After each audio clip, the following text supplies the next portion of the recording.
Bapak Ibu, ketika engkau punya hati yang tulus, Tuhan yang akan cari engkau dimanapun engkau berada. Amin. Nggak usah cari muka, nggak usah cari-cari posisi.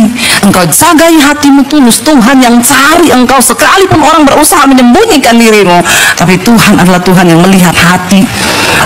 Berfirmanlah Tuhan kepada Samuel, janganlah pandang parasnya atau perawakannya yang tinggi, sebab aku telah menolaknya.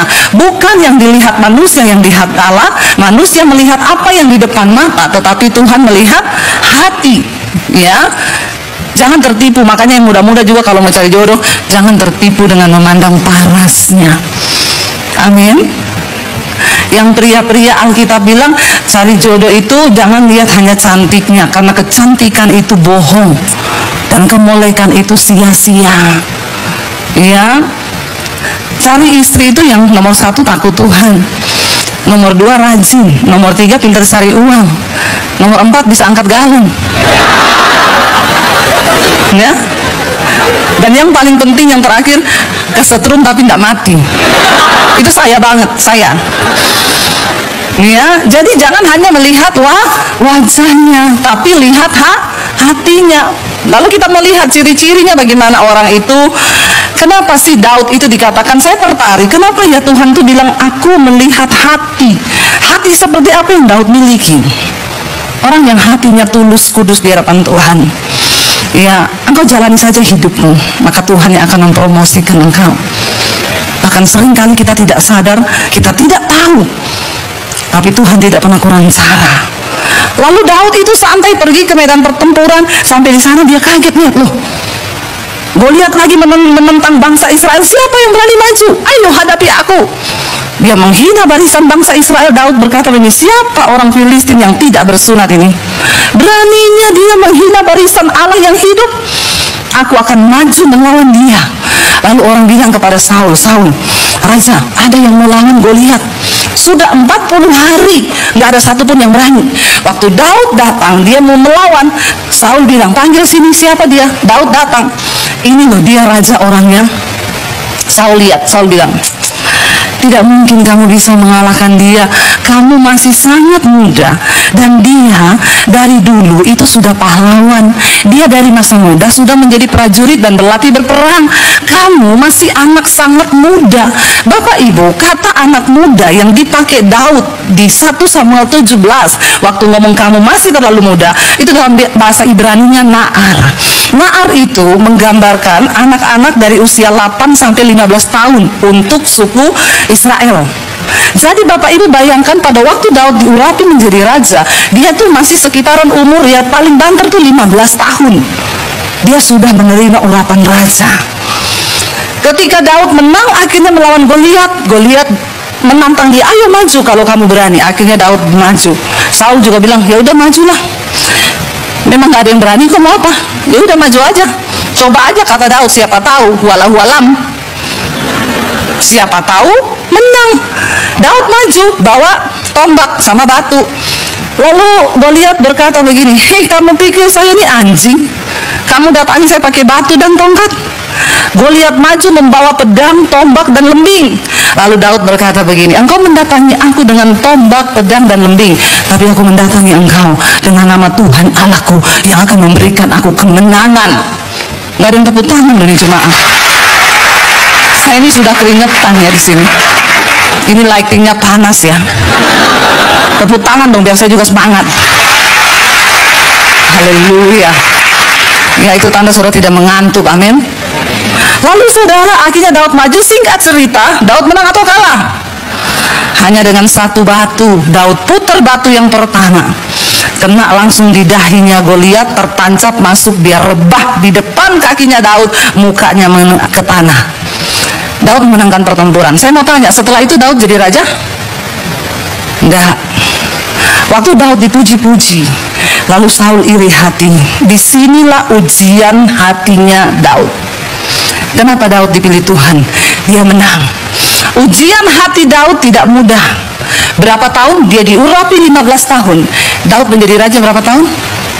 Ada yang lulus sekolah minggu di sini? Daud diurapi raja berapa tahun? Ada yang tahu? Kalau ada yang tahu dapat sepeda loh di bawah. Saya nggak tahu sepedanya siapa, ambil aja itu di parkiran. Daud diurapi Tuhan pada umur 30 tahun. Saya mau tanya, 15 tahun ke 30 lama nggak? Kalau nunggu jodoh sudah ketuaan ya. 15 tahun, tapi itu ujian hatinya Daud.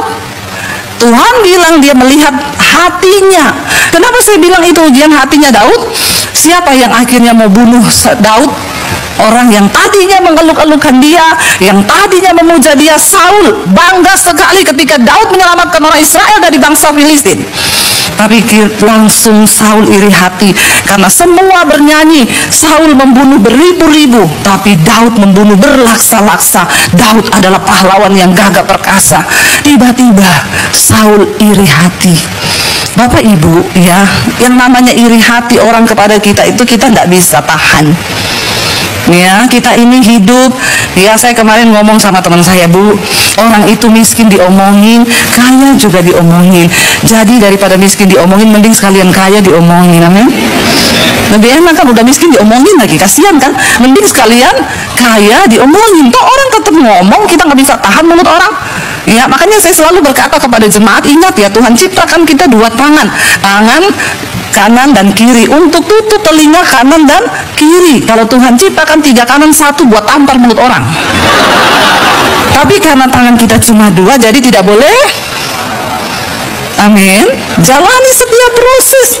Karena iri hatinya Saul, 15 tahun Daud harus bayar itu. Dia lari, saudara, dari Israel. Saul menggerakkan seluruh kekuatannya. Semua prajurit disuruh bergerak untuk cari Daud, bunuh dia.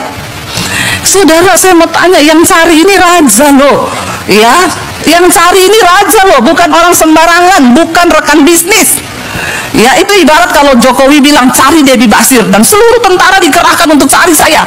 Kemana saya mau lari coba? Saudara bisa bayangkan penderitaan yang Daud alami di negerinya sendiri, di tanahnya sendiri. Dia sudah tidak merasa aman karena sudah tidak tahu mana sahabat, mana lawan. Semua orang mau cari muka juga sama raja, membawa kepala Saul sebagai hadiah dan akan dapat penghargaan dari raja. Saul lari ke sini, ketemu Saul lari ke sana, tapi akhirnya Daud melarikan diri ke negeri orang Filistin. Dia pikir, saya lari ajalah ke daerah musuh, karena ketahuan orang Filistin semua musuh. Daripada di Israel, nggak tahu mana teman, mana lawan. Lebih susah mana, yo? Di tempat yang kita tahu semua memang musuh membenci kita, atau di tempat ada orang yang pura-pura manis. Kalau ketemu, halo sayang, hai say, tambah cantik ya, pret. Jangan percaya mulut manis hari ini, bilang aja pret. Banyak orang berbulu manis sekarang kan, ya mulutnya manis, padahal di belakang lain, di hati lain. Daud sekalianlah lari di daerah musuh. Dia lari ke daerah orang Filistin karena dia tahu Saul pasti nggak berani kejar dia ke situ. Sampai di tempat daerah orang Filistin, ternyata orang Filistin tahu ini Daud loh yang dulu bunuh Goliat, pahlawan kita. Lalu mereka seret dia, dibawa ke depan Raja Akis. Raja, ini Daud yang dulu membunuh pahlawan Goliat. Daud pura-pura gila di situ. Dia ludah-ludah mukanya, penuh ludah di jenggotnya. Lalu Akis marah dan berkata, kurang orang gila ke di negeri ini sehingga kamu bawa orang gila ini ke sini, suruh dia keluar. Daud lolos pada waktu itu.